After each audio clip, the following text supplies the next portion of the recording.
innovation work, we work with complex systems. It's part of our job.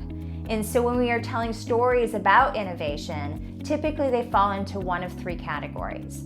The first category is what's referred to as the shine the light story. The second is become the glue. And the third is a weave the web type of story.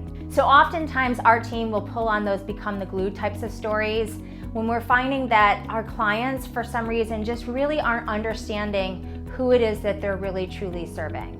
They're not fully understanding sort of the ins and outs of what it's like to live the way that they do. So for instance, we've done a lot of work in healthcare, and one of the areas that we've studied is in diabetes. If you are a person who doesn't have diabetes, you don't know what it's like to live with diabetes. You don't know what that looks like from a personal struggle on a daily basis, as well as then obviously the medical struggles. So our client in that case, which was a healthcare organization, obviously they sort of look at this from a lens of medical. It's like, how can we care for our patients better? How can we have better health outcomes? That is their role in this equation, right? Their role is to look at it from the medical lens perspective. But we all know human behavior is human behavior, and people don't always do what you think they should do.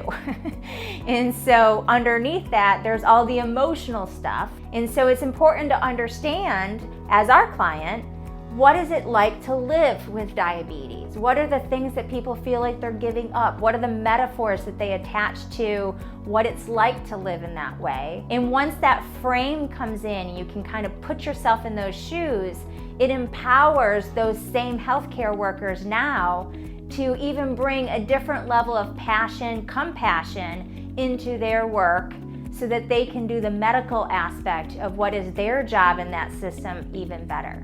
My hope is that this video has inspired you to ask yourself, how can I be more strategic and intentional with my storytelling for innovation? I invite you to connect with me on LinkedIn. I love to have deeper conversations with people. And more specifically, I'd love to hear what's your one key takeaway from this session today.